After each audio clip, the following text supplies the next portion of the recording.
Right, you'll have to forgive me. I poked myself in my right eye so my vision is all fucked up. So I'm going to be kind of squinting at this. I'm going to read you just the back cover copy for Leech, and then I'm going to go into just the opening of the book.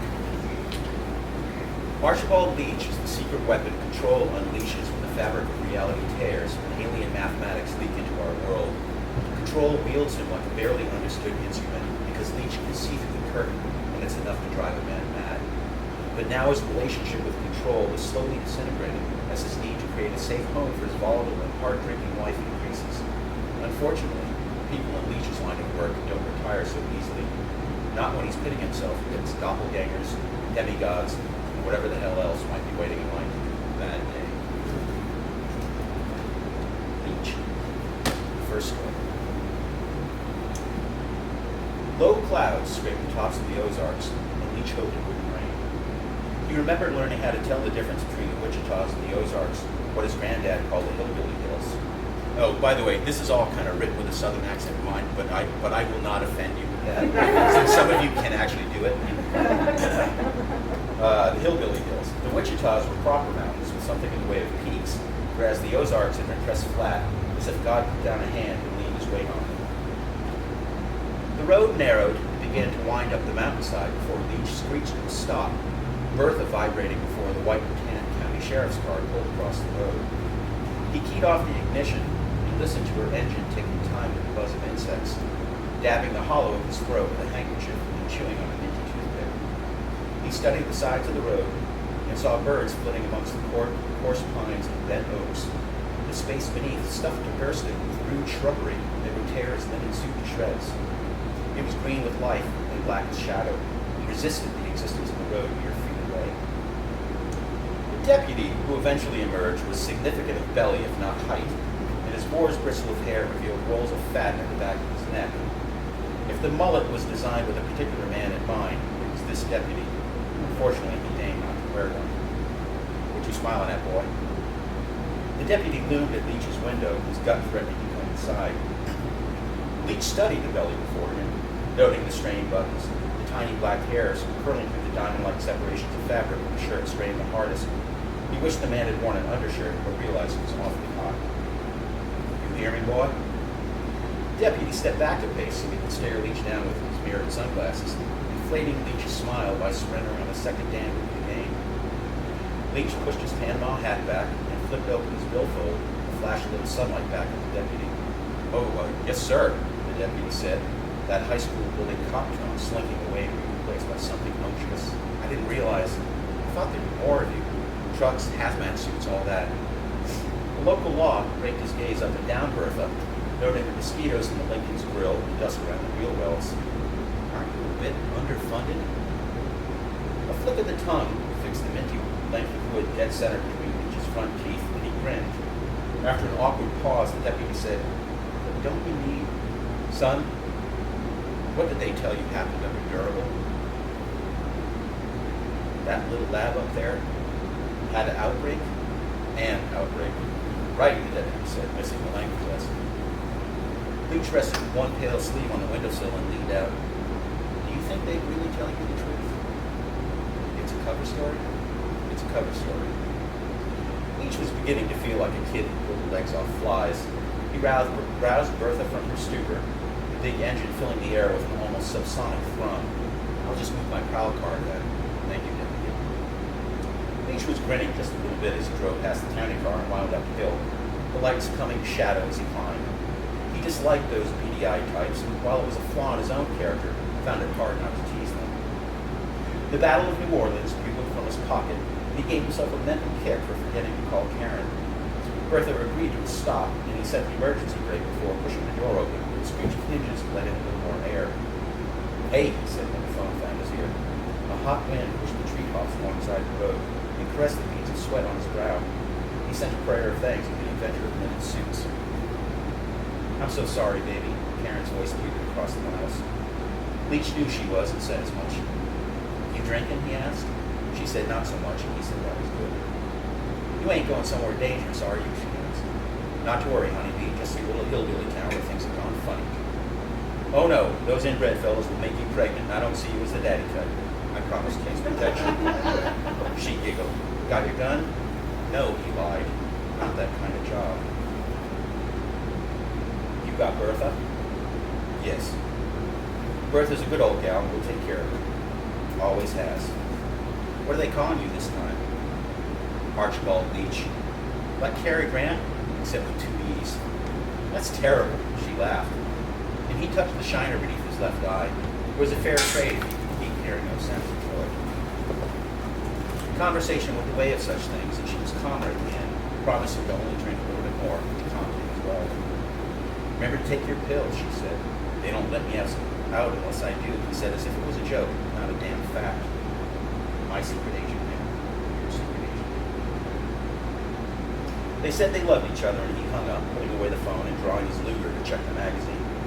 He bent low, the movement awkward because of the big steering wheel. His sensitive fingers felt over the twin-barrel Derringer on his right ankle, touched the coil of a wire in the rock cracking on his left. He sent a quick text message, and the red light on the dashboard lighter blinked green, unlocking the small air-powered injector that had to be released from control. If he tried to do it himself, he had. A heating coil fried the dose. Geronimo mode, and pressed the injector to his neck, grunting as it popped a load of activator into the system. He didn't know what chemicals were in the activator, some kind of formula more secret than the kernels, but it burned the clozapine and risperidone from his veins like a fast-moving brush fire. The sweat dried on his forehead as his normal brain chemistry took hold. It usually took a minute, so he tapped the radio alive and spun the dial from static to discover choices ranging from preaching to country music to preaching accompanied by country music. He pondered Bertha and Karen and thought himself a man gifted by the company of good women. Light flashed off the windshield, and he spurred the big Lincoln into motion. The scales were lifted from his eyes. Bertha obliged Leach by slowing when they drove around a bend and saw 3 people jumping up and down beside the road. In the middle was a hardscrabble woman in a shapeless house dress, displaying the squinty eyes common to these parts. Today, however, her peepers were as big as could be, and her lipless mouth was stretched wide enough to show the gaps in her teeth. She leapt up and down, attention fixed on something overhead. Bouncing on either side of her were a boy and a girl in colorless hand-me-downs, neither more than 10. Fear in their faces. Afternoon, ma'am, Leach began, and she laughed in his direction. Out of that car, son. Don't want to bang off the roof. As if on cue, a bright red cardinal smacked on Lincoln's black hood. Why y'all jumping around? Leach asked, pouring gravy over his words and ignoring the dead birds sprinkled over the asphalt. It's the rapture. We gonna be raptured. The woman jumped high enough that her children were jerked like fish on a line. Jump, children. Jump on up to his kingdom. Leach craned his neck out the window to study the gathering clouds before taking a little video with his phone. He panned beyond them and zoomed in on the colorful spatter of a robin. Beyond that was the broken form of a crow. Jump! Jump!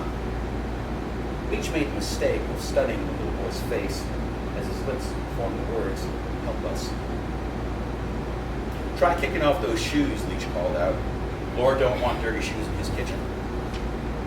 The woman stopped bouncing in place as her face blanked, then warped into another grin. Right. She kicked off her shoes. Get those shoes off, she screeched at her kids.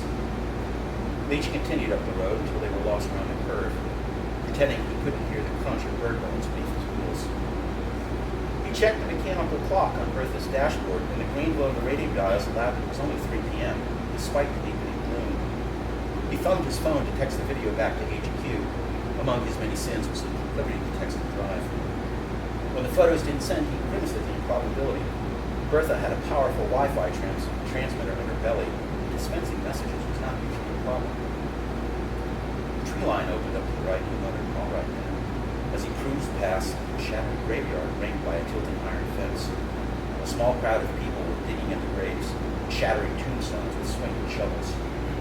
One by one, their heads turned his way, faces distorted by extremities of emotion. Leach already knew that Durable was gone crazy and didn't much care about their particular story, so he put his foot on the gas. I'm not going to stop there before things get too weird.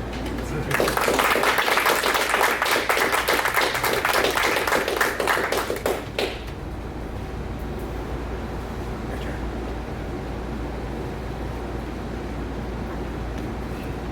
So, we were talking about belief last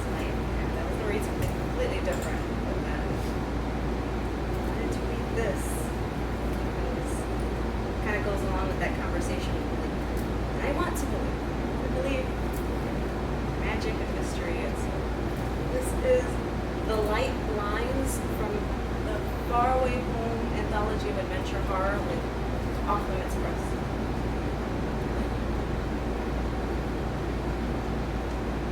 I see the lights at night when I close my eyes. At one time, I longed to see them so much, but now that's all I can see. Some people call them a hoax, but it's too much trouble, too much physical work to be manipulated by man. I recognize the cruelty of this all. The vast efforts of humans over centuries across all forms of society who have sought to seek their positions, make their case, lay their claim in what is real and what is not. There have been dismissals and assassinations of an individual's character, all in an attempt to misinform and discredit what a cursed few have come to cruelly know. What they know is a truth beyond all of our own mental capacity, and this is the truth.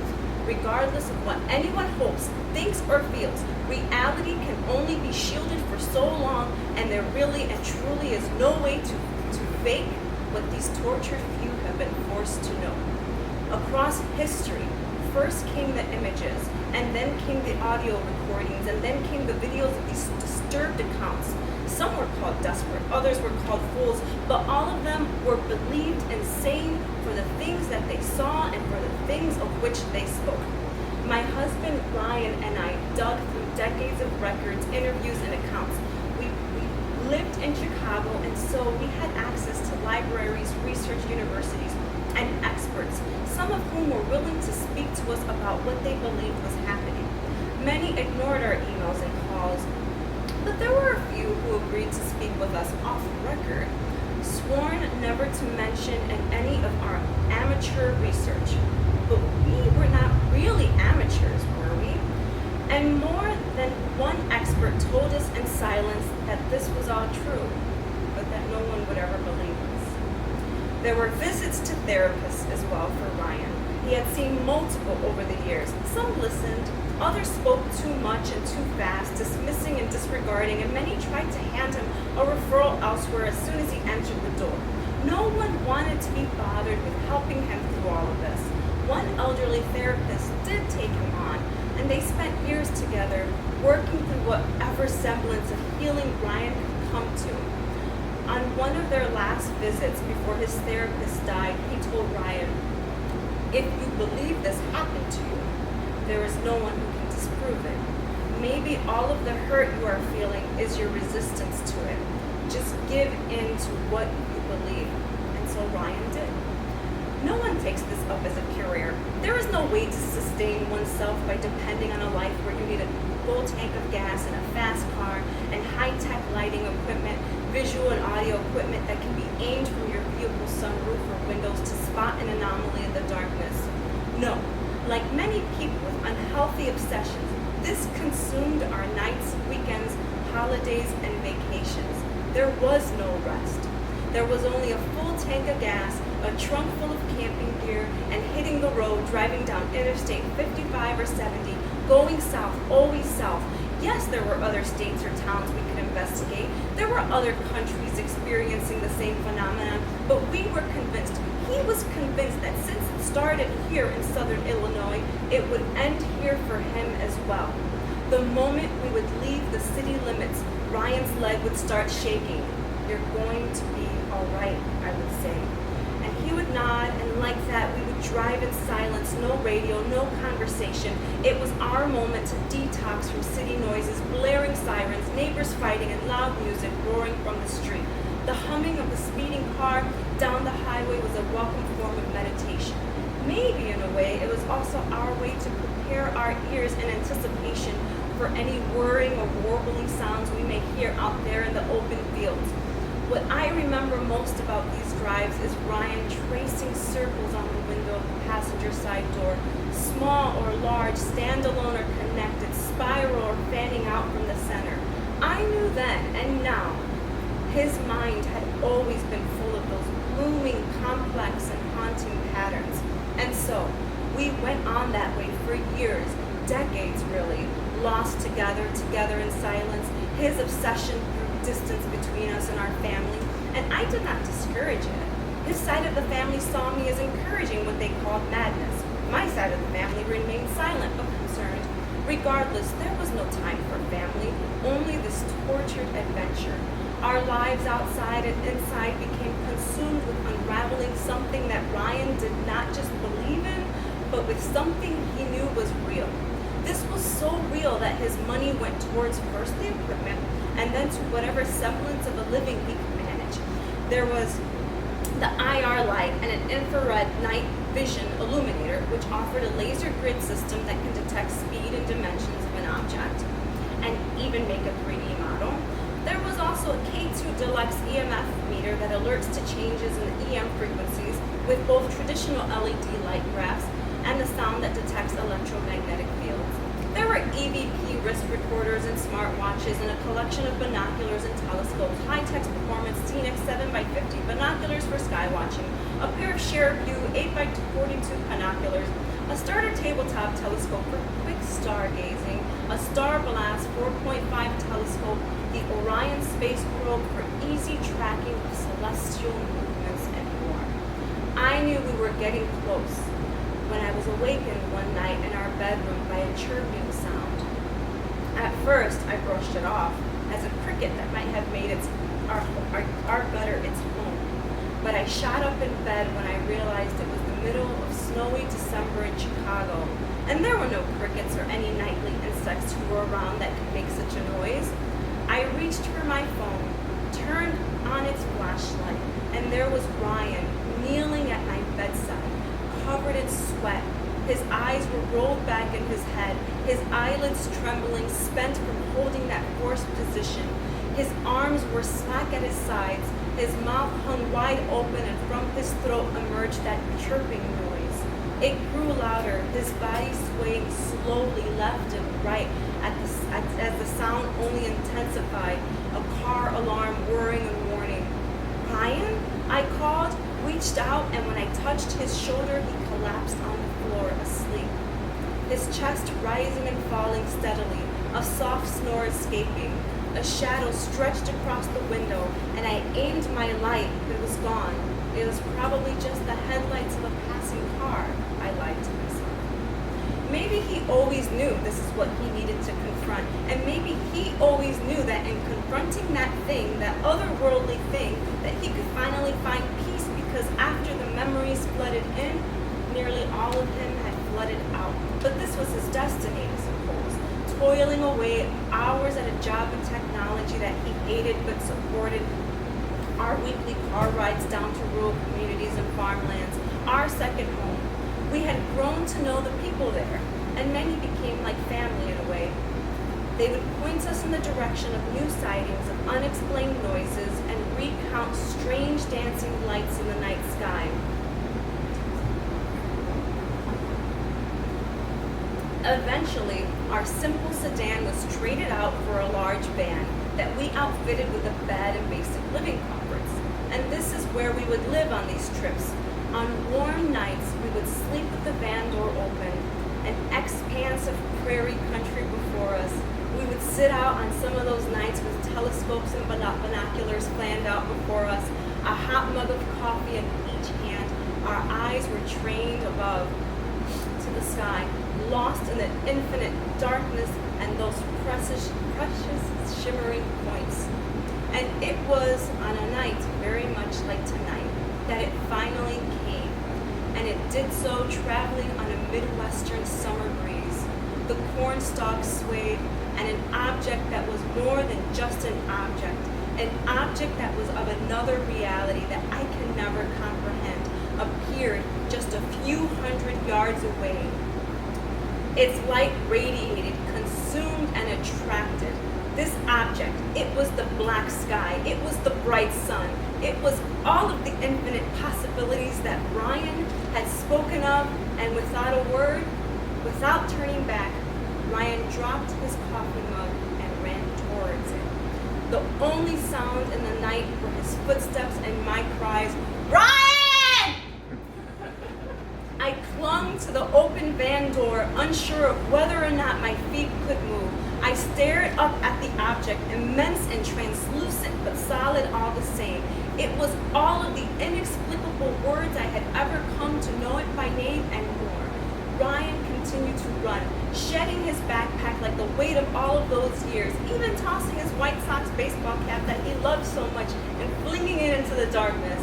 I knew then that he had no intention of ever returning. I screamed for him to come back to me. I screamed for him to not leave me. I screamed for him to please just to love me, that I would be a better lover, wife, and friend, but he never looked back. He was infatuated with that light more than he ever was with me. When the light disappeared, taking Ryan with it, I slowly made my way to the point in the field where he ceased to exist. There was no heat and there was no cold and there was no sound. All that remained were flattened corn stalks all around me that I knew, if seen from above, formed a large crop circle. And so, I sit here now in my van, the same van we would beat down the highway, a blanket covering my legs, because this is all I had. For months, the police came knocking on my door. There were polygraph tests and interviews, news cameras, and laughter over my accounts. Eventually, there was no door for them to knock on anymore, because there was no job, and there was no family, and there was no support for me left. This is where I eat and sleep and live, because they all believed that the most logical explanation to his disappearance is that I killed him, that I butchered and buried him out there and beneath the rows of corn in rural Illinois. Of course there were searches and dogs, rescue teams and digs, where I pointed to the circular shapes in the fields of corn and the authorities just laughed. They said it was all a hoax and they continued on their search. But I know what I saw. I know the price I paid and continue to pay in allowing Ryan's obsession to consume me. In searching for it and seeking the truth, I was handed the total collapse of my life, the destruction of my identity and character. So now I am the woman who lives in her van, parked beneath a great maple tree that shields my car window from the nighttime sky above. Because I do fear the possibility of the darkness above, of what lurks up there watching us, watching me, because we are not alone. We have never been alone. Even now, as I sit in my van, I am as exposed as I ever have been, because they know how to